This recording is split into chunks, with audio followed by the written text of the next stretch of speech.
people are hating on the Niners this year. Last couple of years, people were saying, man, Kyle Shanahan's the next Bill Belichick, and the Niners are the best team in the NFC. I mean, people were saying that last year.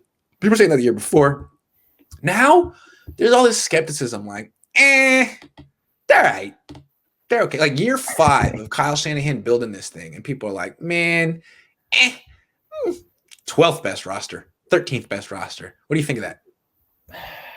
Wow.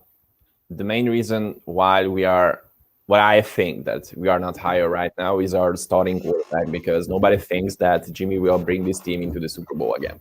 Right. And to be honest, they are right. If Jimmy just doesn't change a lot, if he's not going to change a lot next season, if he just cannot find himself who he was in 2017, then he won't go to the Super Bowl with Jimmy Garoppolo.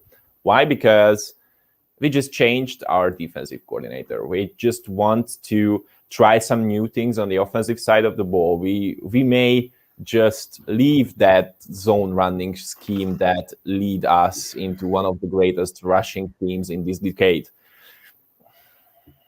There are a lot of questions, a new defensive coordinator, and an injury bug. Yeah. See, that's fair. If PFF and ESPN want to hold the injury stuff against the Niners, that's fair. You could say, like, they could say, well, it's a very good roster when healthy. Only problem is it hasn't been healthy in like a decade. So we're not going to give them the benefit of the doubt that they will be healthy. The benefit of the burden of proof is on them. And we're just going to split the difference and call them mediocre. I think that's fair. But, all these injury issues, if they just had a good quarterback who could stay healthy and make other players better, they'd be okay. Because injuries do happen in the NFL. And the problem with the Niners is that the main injury culprit is their starting quarterback. That's a problem. And this year, like, whether or not Jimmy starts week 1, when he leaves, whether it's by getting benched or getting injured, it's Trey Lance time. And the Niners haven't had a backup like him. So I think that people might be underestimating how good this roster is. Now, if Nick Bosa gets hurt again, if Jason Verrett goes down, they're in trouble. But yeah, I just wanted to talk about that top 10 on the other hand, because Dallas Cowboys are there. Minnesota Vikings are there. And LA Rams are there. And for me, those did they put the Cardinals top 10? If I remember well, yes, but I will check it out. Because if they didn't put the Cardinals top 10, then they really don't know what they're talking about. Because the Cardinals have an amazing roster. The question is their coaching staff. If you're actually being nope, there's no Cardinals. See, that's what I'm saying. This is a ridiculous list. I don't know what they're using. PFF is supposed to be so scientific. It's not a good list. The Cardinals are a really good roster. The Rams have a ton of dead cap. I think they just kind of look at the teams with the star power, the Pro Bowlers, and kind of rank them that way. But I disagree with this list entirely.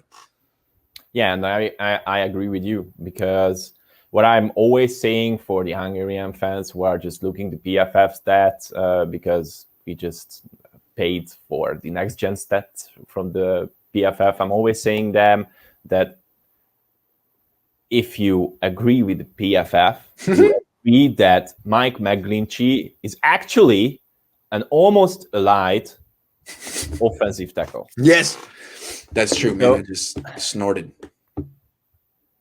Man. So if you agree with PFF, well, you have to analyze. You have to make a lot of research to make these kind of rankings relevant, in my opinion. And it's not just like PFF rankings and things like that. I'd be curious to know where these organizations ranked the Buccaneers roster last year. Because my theory is that these prognosticators are afraid to rock the boat. And so what they basically do is rank everything based on last year. And they have a tough time looking ahead. And based on last year, the Cardinals are kind of mediocre.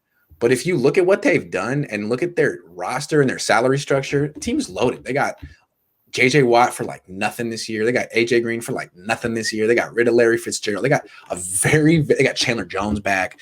They have a very good roster. The question is the coaching staff. No question about it. So I don't think a lot of these places are really looking forward. And I bet you they missed on the Bucks last year. Last year, I was on this site talking about the Bucks all offseason, being like, you don't understand. They just went from Jameis to Brady. They're bringing in all these Brady acolytes and disciples.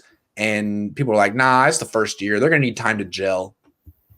No, they're not going to need time to gel. So yeah, forget this ranking. I don't put any stock into it. It's just because the Niners went 6-10 last year. Last season, they ranked Tampa to the 5th best team in the NFL. Oh, well, there you go. Okay. Where do they rank Cleveland right now this year? That's a great roster. 2nd, I think, if I remember well. Okay. They ranked them as the 2nd best roster right now. Okay, fair enough. Yeah. All right. Well, we'll see. We'll see. I think teams I think the Niners and the Cardinals are two of the biggest sleepers in the NFC. Yeah. Kyler Murray and Trey Lance are going to look good this year, I think. Trey Lance is going to get on the field eventually. He's going to be better than Taysom Hill. He's going to be better than a lot of these quarterbacks in the NFC. Yeah, I just can't wait to see him playing football. Can't wait. First preseason game is in like what, month and a half? Yeah, hopefully we will broadcast it. So hopefully I will be there. Oh yeah, I can't wait, man.